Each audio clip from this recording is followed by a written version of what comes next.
right, I'm going to go ahead and get started. My name is Caitlin Shea. I am the Director of Events and Media at Walt Whitman Birthplace. We're located in Huntington, New York, which is on Long Island.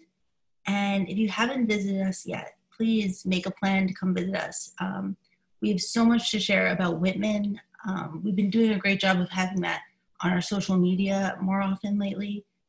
So if you're not following us yet, you can check out our Facebook, our Twitter, and especially our Instagram. And that brings me to Kristin, who I actually met through Instagram. I had been monitoring our Instagram and seeing that Kristin had been liking a lot of our posts. And I thought, wow, this person, there's a term, Whitmaniac. And I was like, wow, this person's really into Whitman. That's amazing. So I finally clicked on her profile and I saw that she had written this book, Drawing with Whitman. And in our gift shop, we only have about 3 or 4 books for children that can introduce them to Whitman. And we always want more books that are geared towards younger people and introducing them to Whitman for the first time.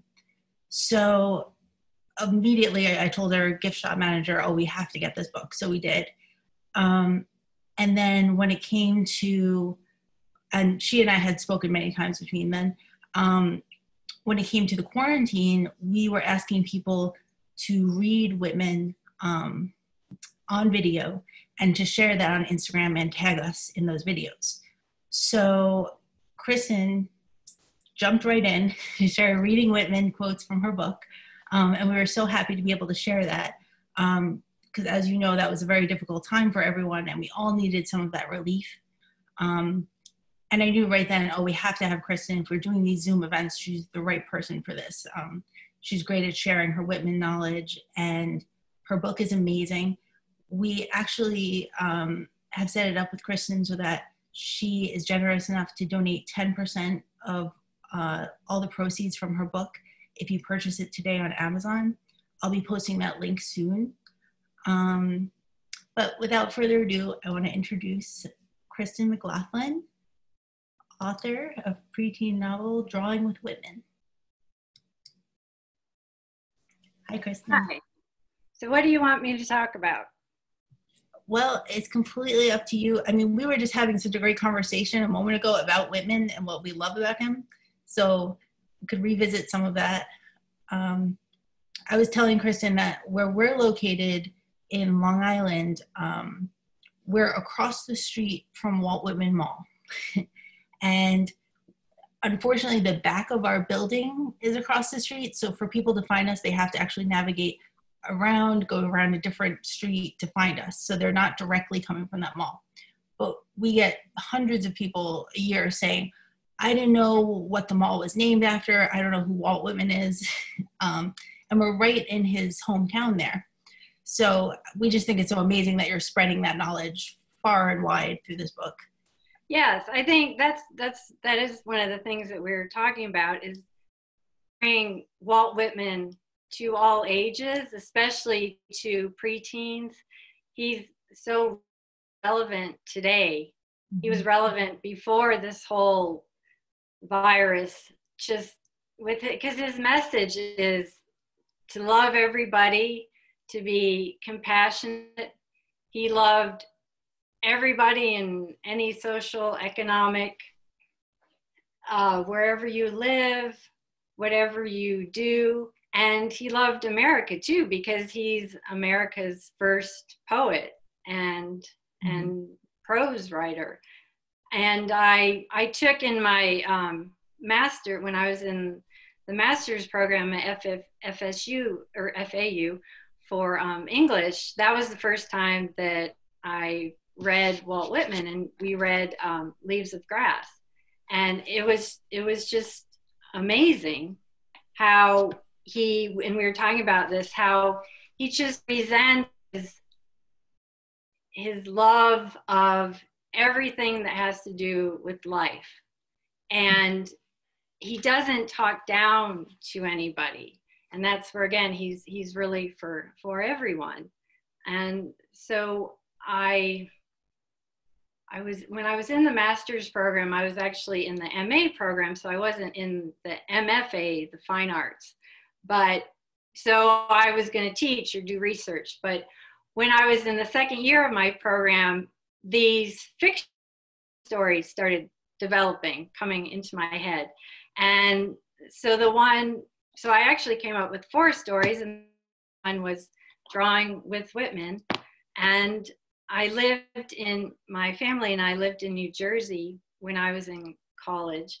And I loved the area. It was in a rural area in New Jersey. So I thought, well, that's going to be too far from Walt Whitman, not too far from Long Island.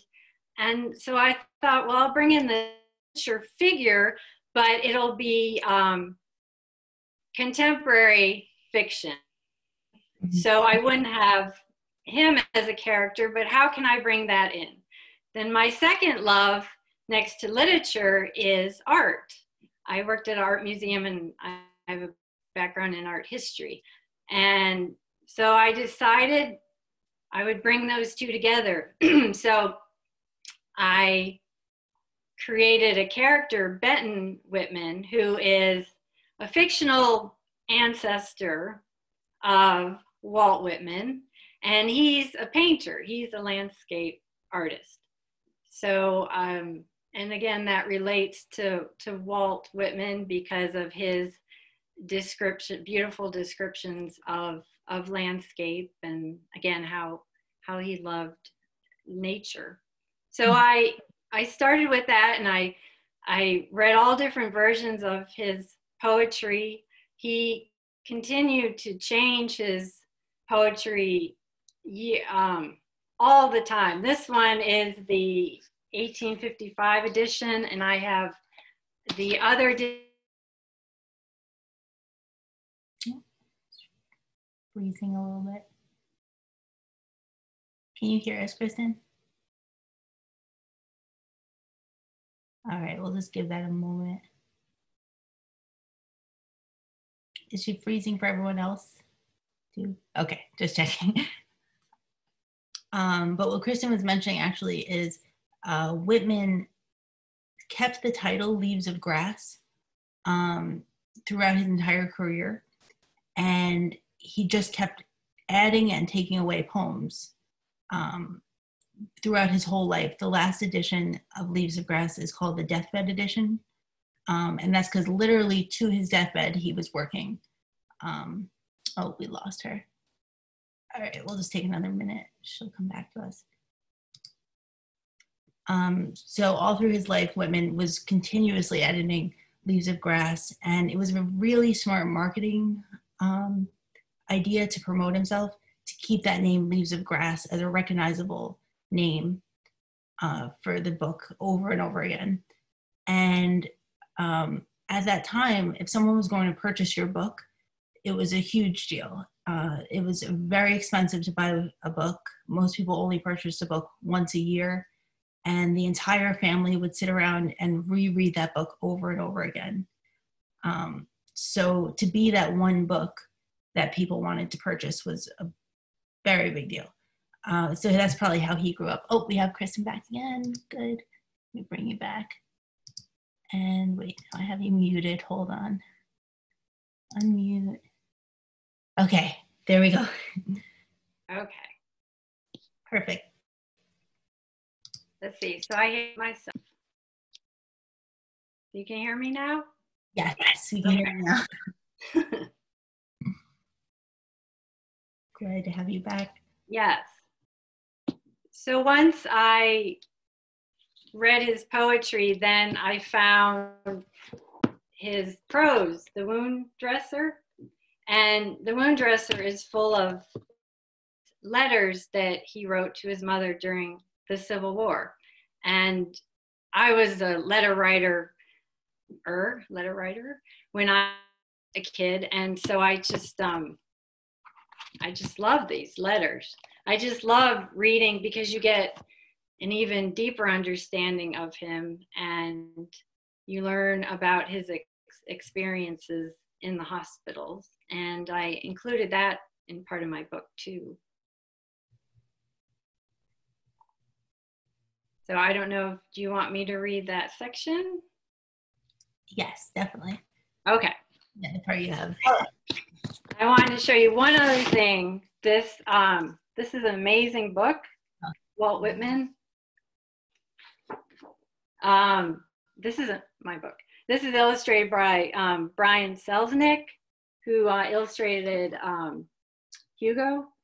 And I just wanted to show you this picture, because this is Walt Whitman, and this is what I based Benton, the character Benton, on, because it's just, I think, an incredible picture illustration. It is, yeah, definitely. So this is a great book. I wanted to read just a short section. My chapters are very short, but I thought this was very appropriate to what we were talking about. So if anyone has their book, it's page 63. September. Through the ample open door of the peaceful country barn, a sunlit pasture field with cattle and horses feeding, and haze and vista, and the far horizon fading away.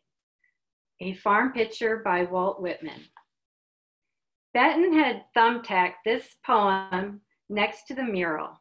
Kat nodded to herself in agreement. Whitman's words suited the mural. Benton had lived in the studio for a month, and today they were just hanging out, talking about things other than art. But now Kat could tell that her friend was eager to share something. He had a book in his hand. I noticed your brother had this in one of his boxes for college. It's called The Wound Dresser. It contains letters written by Walt Whitman during the American Civil War. Whitman visited wounded soldiers in the Army hospitals in Washington, D.C.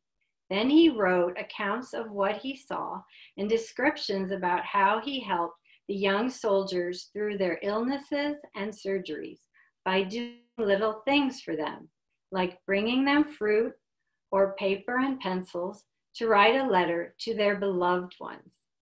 I thought maybe you'd like to hear some of his letters, since Buddy will be reading them too. Yes, Kat replied, please. Benton sat on his stool and began reading. So this is what Walt Whitman wrote in his journal. He documented what he saw in the hospitals where he volunteered during the war. Entry 1. Began my visits December 21st, 1862, among the camp hospitals in the Army of the Potomac. I had nothing to give at that visit, but wrote a few letters to folks home, mothers, etc. Also talked to 3 or 4 who seemed most susceptible to it and needing it. I do not see that I can do any good, but I cannot leave them. For Kat, listening to Benton read Whitman's words that he had written so long ago brought a calmness to the room, and the idea that Buddy might be reading the same words comforted her. It was like soft rain tapping on the studio barn roof. Even though some of the letters were sad, she thought they were beautiful. Bearing the bandages, water and sponge, straight and swift to my wounds, to each and all one after another, I draw near, not one do I miss. Excerpt from The Wound Dresser by Walt Whitman.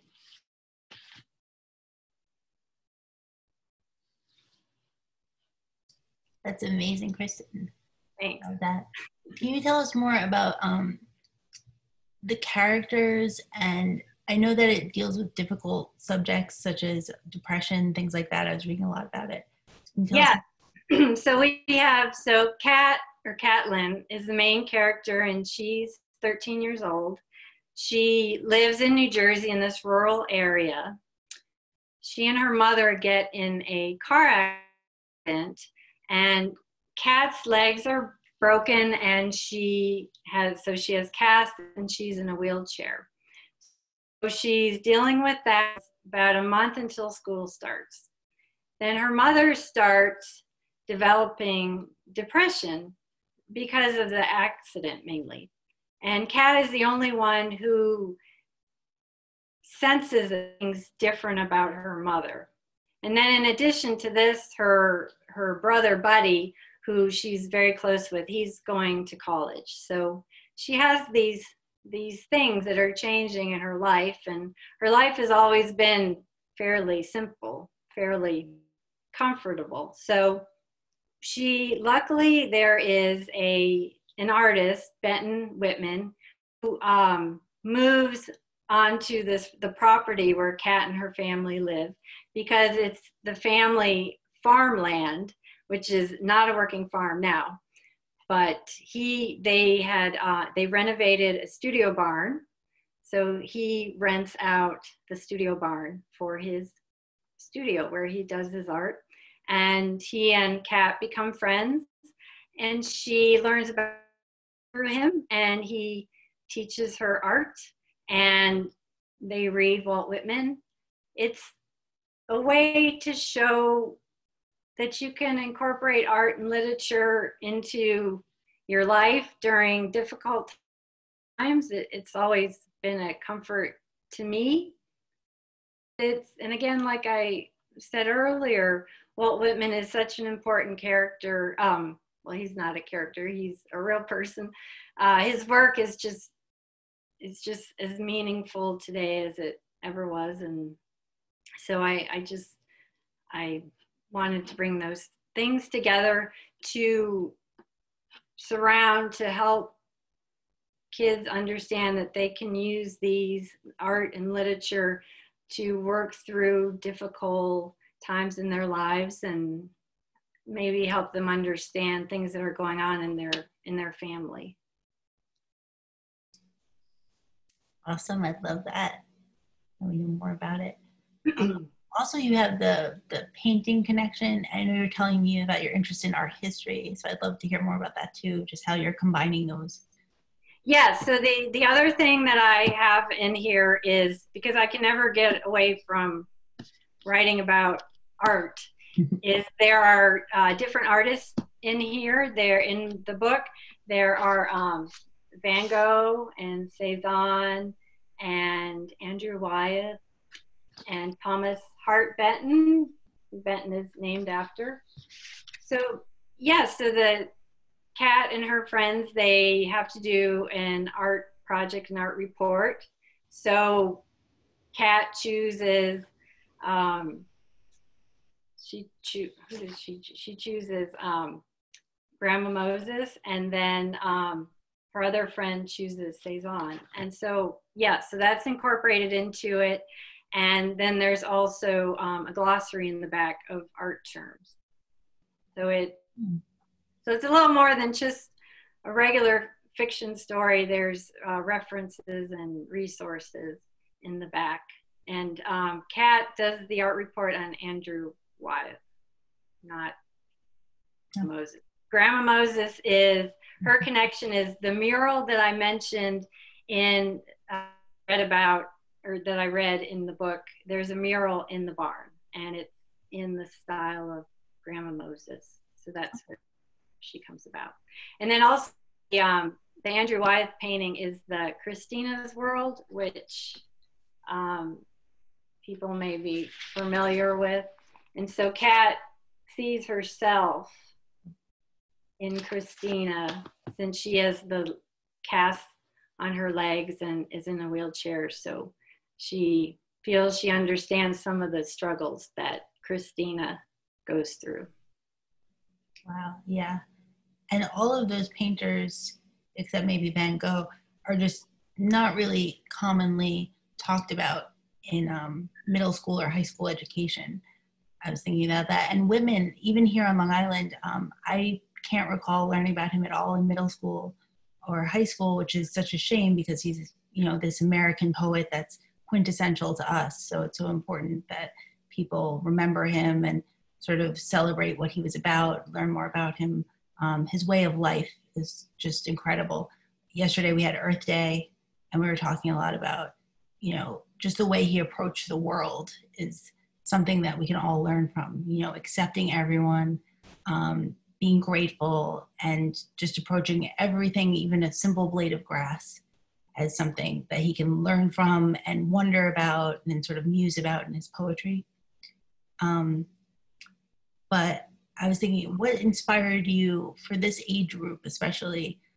Was it you thought of this as being something for children at first, or was it sort of it evolved into that when you were writing these stories in the beginning? I think when the story first came to me and started developing in my mind, it was a general fiction story, so for everyone. So that was in my mind when I started writing it, that this would be general fiction. But the more I wrote about it, when I worked at the art museum, the Norton Art Museum here in West Palm, I worked in the education department. So I realized that one of my goals, one of the things, something that's important to me is educating or inspiring kids to want to learn about art and music and literature. And so it eventually turned into the middle grade, because then I once I thought, well, it's going to be for children. Well, then do I want it, what age group? Do I want middle grade or do I want young adult? Middle grade is ages 8 through 12. And I like that because I like Kat as a 13-year-old, because I like that age where you're still figuring things out and none of that high school stuff is happening yet. And I like that age. And then when I'm writing, that's kind of that's where my mind is. That's where I keep my mind. I don't write young adult, the 16 ages up. So that, yeah, it formed nicely into that genre without forcing it. It's just, and then the other books too are going to be that age group too.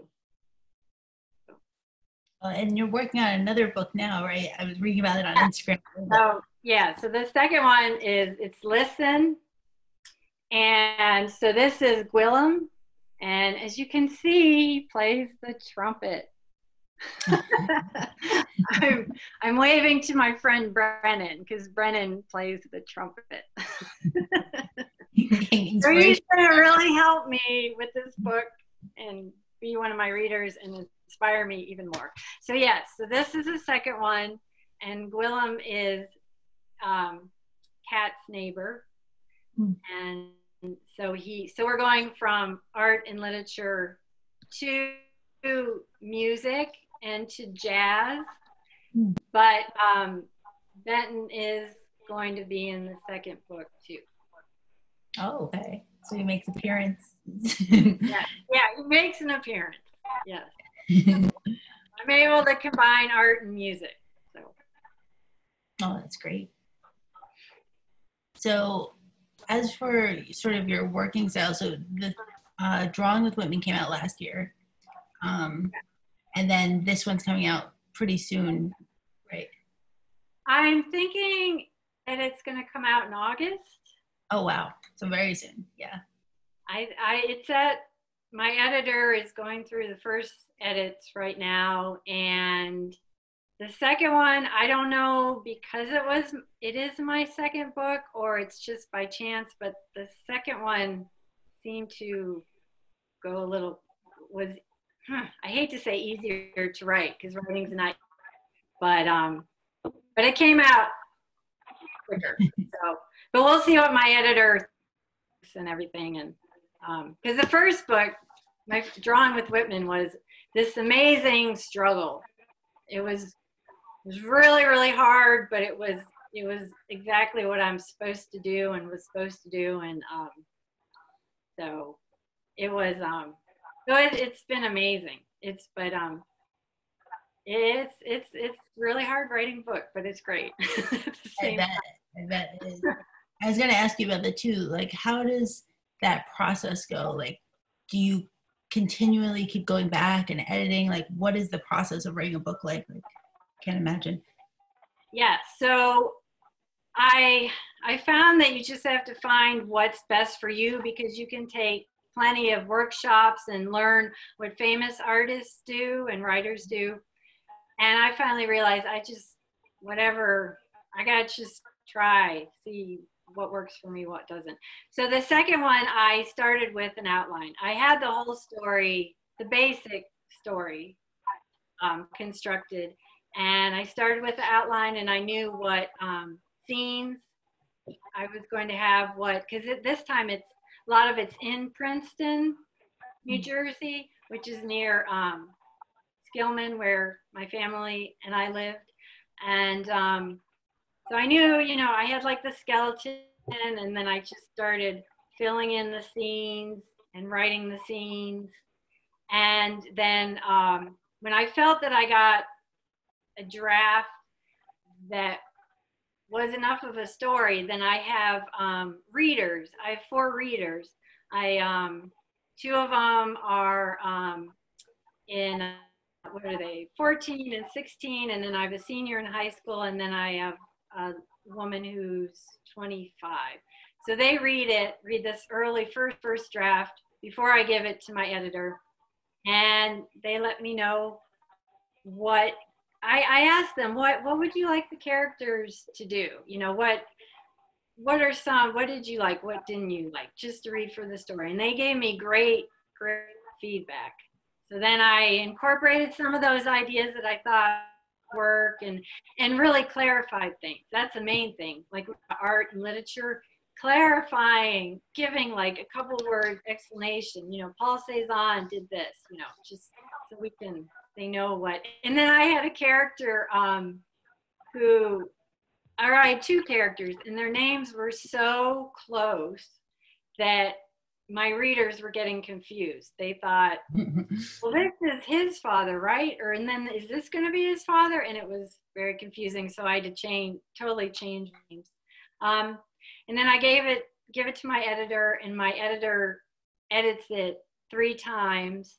The first time just for the overall story content, for all those main things that we learn in school, story arc and all of that stuff. So, and then she does that 2 or 3 weeks, and then I get it back, and I take about 2 weeks to revise it, and then I give it back to her, and then she really goes through the structure and the writing, the sentences, the whole,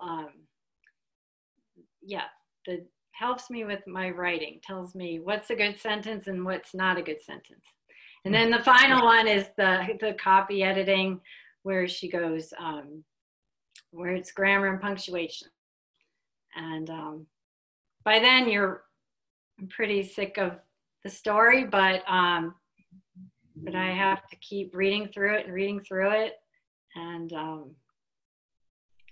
And then it goes, and then I had this one, and the other ones I'm going to have, I went through a self-publishing company. So the self-publishing company, I had them edit the book also, and then they designed the book, and we hired the artist Christina, who did this cover and this cover, and she's an amazing illustrator. And then they did the typesetting and created the book, and then they put it on Amazon, and that takes, the whole thing takes a while.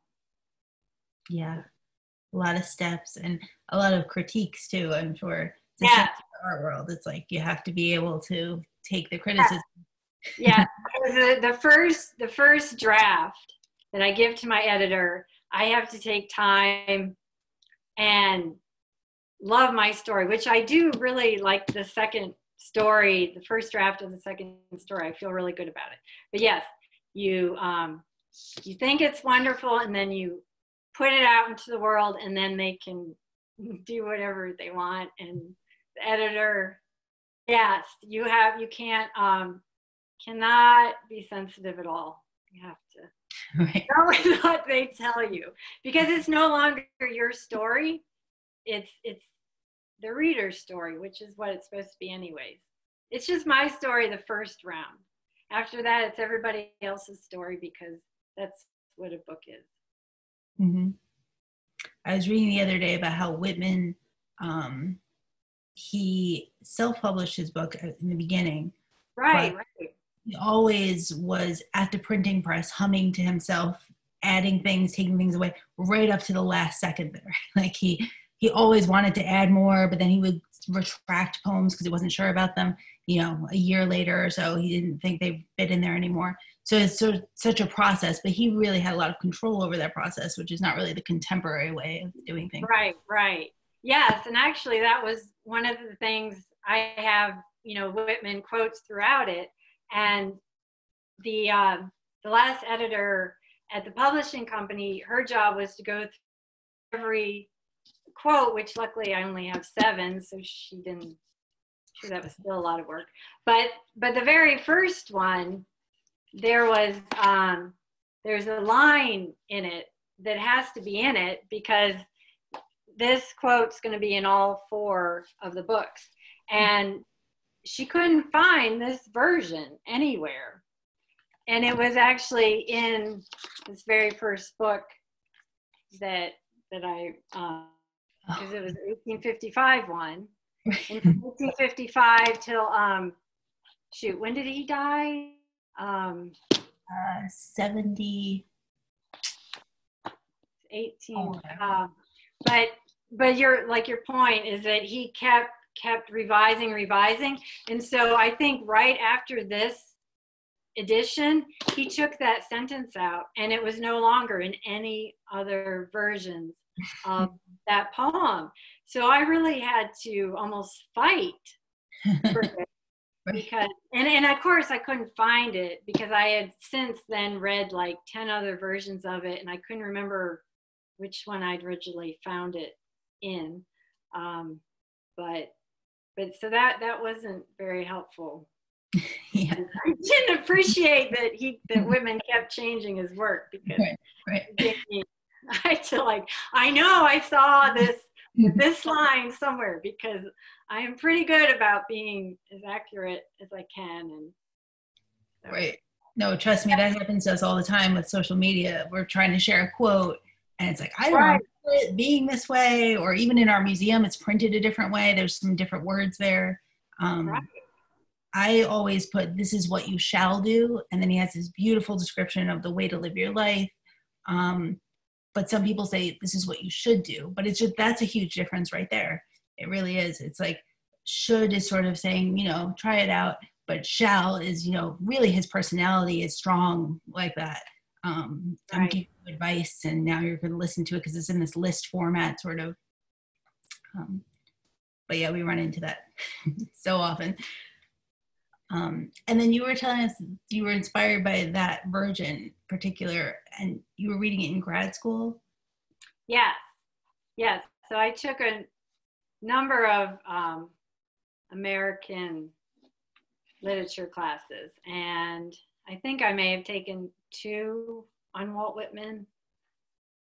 And so, so that's, and once I had another version that has his complete works that had his prose also, because another one is Specimen Days, is another collection of his prose, and I do have a couple of quotes from that work also, and that's his prose also. So so both of them, and it would be, I would have loved to have taken a course just on his prose, on his letters, and because again, you learn so much about a person from their letters, and especially his letters, since he was writing about visiting the soldiers during the Civil War. So that was so he had a lot to write about, and a lot of amazing experiences, probably like we're having now too. And I mean, and that's another reason why I'm so glad that I found Whitman and I worked him into this book, because I think it can really, I truly believe that his work can help kids today with what we're living through right now, and also different mental issues like depression, anxiety.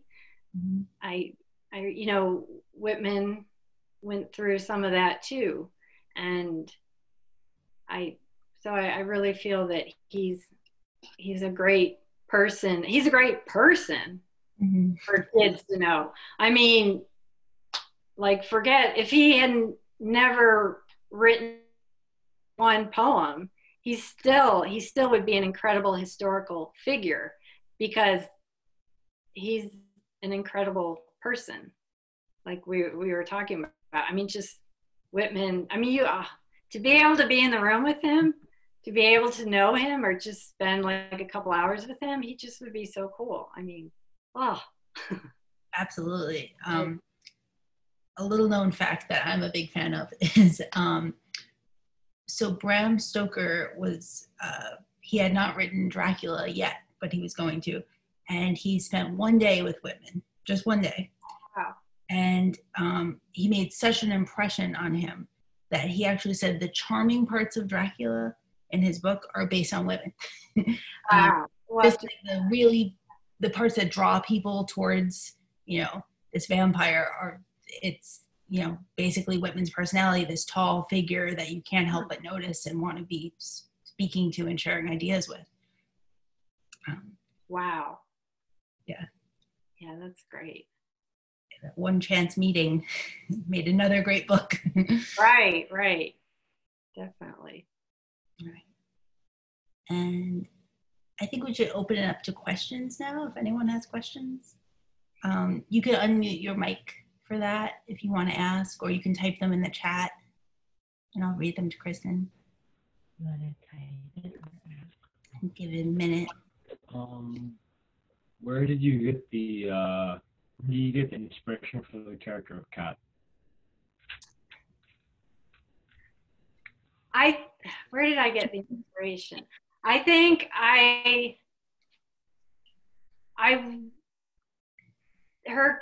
because I wanted, she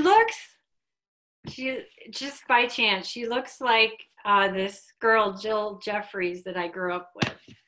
And so I don't have a direct inspiration, just she's what I think would be a fun kid to be with. She's outspoken and she wants to know what's going on. And I think like other characters I've created, they don't come from a specific person. They have qualities that I think I would like to have. I create characters that I like, that have traits that I wish I had or had more of. And then I start liking them too much, and my editor always tells me that you're being too safe with them. And so that's something that I always have to, you have to put them in dangerous situations or in traumatic situations. So I build this character up where I make them so I want to be with them, but then I have to have bad things happen to them. Otherwise, no one's going to read the story. What other questions do we have?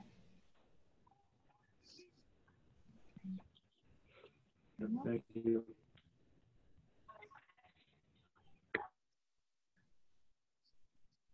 Any other comments or thoughts? Was Walt Whitman an abolitionist? What was his stance on that? I don't know. It's hard to say. I'm not sure of his stance on that, honestly. It's something worth researching, though. And that's a good question. I'd like to know more about that. figure. Yeah, he was alive during the Civil War era. Very difficult time for the United States. And we were actually talking the other day on our social media about how he was such a great fan of Abraham Lincoln. He would watch Lincoln leave the White House in a carriage and would give him a friendly nod, but he never got to meet him. Right. Yeah. He wrote about him in The Moon Dresser. Definitely. He saw him at night, one night, walking by. Yeah. Yeah. Yeah. He was such an observer. He would write down all these things that he saw. And he was just so, passionate about everything he saw that he needed to get it all down there. And certainly Abraham Lincoln at that time being president who he admired so greatly, and then later was assassinated, and that really stirred so much within Whitman to want to write Oh Captain, My Captain, and later When Last in the Dooryard, Lilacs Bloomed. Those are two of his major works, but they're inspired by traumatic events, sort of similar to what you're saying with the characters have to go through something. Whitman had to go through all these things to sort of bring people together in all these different times. So what Barbara says, he was anti-slavery, definitely. Yeah, I would say he's definitely anti-slavery. It's a different time though. I mean, to even think of what Long Island was like during that time. There were slaves here, we know that. There's actually a house here in Huntington that was owned by a freed slave that they want to make into a museum. So that would be a great place to visit if they are able to make that into a museum. And Whitman's family, I'm sure I read Whitman's family owned slaves too. So yeah. Not Whitman, but because like you said, it was complicated. Mm-hmm. Absolutely. And a lot of people did. And if you read Whitman, his approach to slavery sort of changes over time. In the beginning, he's sort of accepting it as this is how it is. And then later in his life, he's saying, well, why is it like this? And for him to even be describing slaves, which he did in some of his poems, is huge at that time. They were not a person to be, even acknowledged really in a poem. This poem that someone's purchasing is about that common life, what you're seeing day to day. So just that acknowledgement is meaningful in its own way. Definitely. I mean, the transcendentalists were all abolitionists, and he, with Emerson and Thoreau, I would imagine he was sort of joined with them, but he didn't speak out about anti-slavery, I guess, so distinctly. Right. Whitman, if you read enough of his work, he contradicts himself. And even says, do I contradict myself? Very well, I contradict myself. Right. And I think a big part of how he self-promotes is he sort of wants everyone to find something that they're interested in, and he's not afraid to sort of change his mind one book to the next about what he believes in, which, sometimes you want him to be a certain way, but he won't commit to that. He doesn't want to commit to that. And you do sell more books that way, that's true. He even took newspaper ads out for his books, which was unusual at that time. He just wanted everybody to know it existed and to look for it.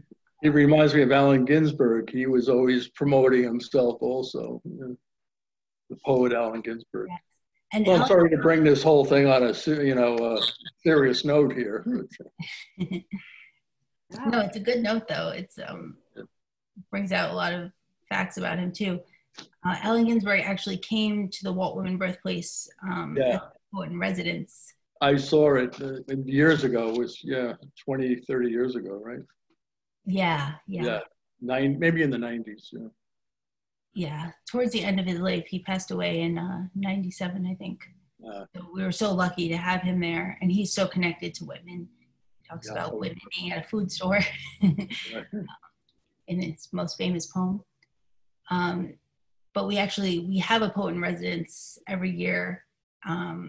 This year we have Juan Felipe Herrera, who's not actually in residence, but he will be doing a poetry reading and a poetry workshop for us. So we'll be announcing more about that soon, but that will be incredible. But yeah, we have all these great poets visiting us. And that was the interesting thing about how Walt Whitman was such a self-promoter, and at the same time when the Civil War was in full swing, he kind of dropped everything and went to these hospitals and spent all his time there. Mm-hmm. So it's kind of interesting because he like today, like me, a self-published author, mm-hmm. We have to go out and promote our own books, and Waltman did that. But then, again, it just shows the person he was, that he felt his time was best spent taking care of wounded soldiers. Absolutely, yeah. And he would bring them little treats. He'd bring them sweets and little bits of tobacco sometimes. It's almost more like what a modern day nurse would be. He would sit at their bedside and speak with them. He didn't necessarily know everything medical that there was. Right. But, he would make them feel important. And he would mourn them when they passed away. They were friends. You see that in Wound Dresser, like he really felt a bond with these young men and what they were doing for the country at the time. Beautiful thing. Any other questions, comments? I don't have a question, but I do have a comment. Mm-hmm. Brendan and I really enjoyed the book for the middle school ages, because during his middle school time, they don't teach too much art history unless you're in an art class for an extracurricular activity. And right now for our Palm Beach County, all grades have a mental health curriculum now at the end of the school year. So it's nice to tie that into the curriculum while we're reading it. So that's really nice. So all the aspects of the book, the art, the literature, and the mental health has been good. Yeah. Thank you. Did you hear? Did you hear me? Yes. It cuts out a little bit, but we heard, yes. Thank you. Yeah, that's definitely true. I mean, like I was saying earlier, there's people who live right in Huntington that don't know who Whitman is, and we want to change that essentially, and have people interested in poetry. I mean, even for writers today, it's difficult. You can't just publish a book and, people are going to the bookstore every day looking for books they want to read. It's a different world. It's a lot of it's on Amazon. It's on, doing what you're doing right now, promoting the book yourself. It's definitely hard to balance those things.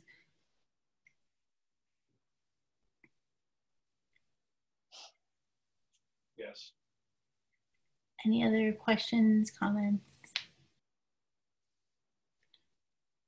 All right, I'm gonna stop it there. Thank you so much, Kristin. This was such a great program. Thank you. I had no idea that it would turn into such a great event for us. When I first met you, I was like so excited to get that book in our gift shop. Now it's. I am too. Thank you. Thank you. Thank you. Thank you so much. And then if you want to take a look, we have links for the book. You'll see in our chat on Amazon. And if you purchase it there today, 10% will go towards our museum. We hope that you make plans to come visit us. We have a lot of events throughout the year, poets, writers, music events, and we have tours every week to come learn more about Whitman and see the house that he was born in 1816. It's still standing. His father built it. There's a lot of interesting facts are included in the tour that we were talking about today a little bit. And definitely check that out and follow us on social media. Oh, and lastly, next week we have another event, and that is going to be Thursday, April 30th, which is National Poem in Your Pocket Day. Usually what we would be doing is we'd be handing out little poems for people to put in their pocket. And then every time they go somewhere, they pull that out and they can read it to everyone that they see. And then workplaces hand out these poems. It's such a nice idea.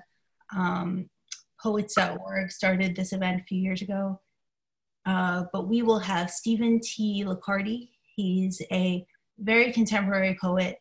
He's one of the, I have to say just personally, he's one of the best performance based poets that I've seen. He used to live on Long Island, but he's since moved to Virginia. But he'll be doing a workshop. And it's not an intimidating workshop where you have to already be writing all this poetry. Anyone can join. And he's just a fun personality, similar to Kristin. We're trying to get these fun people that we can share with you at home right now. So definitely tune in for that. That'll be at 6:30 p.m. on April 30th. And we hope to see you there. It's another free event. And please join us. All right. Thanks so much, everyone. Thank you. Thank you, Caitlin. Thank you, Caitlin. We'll see you soon.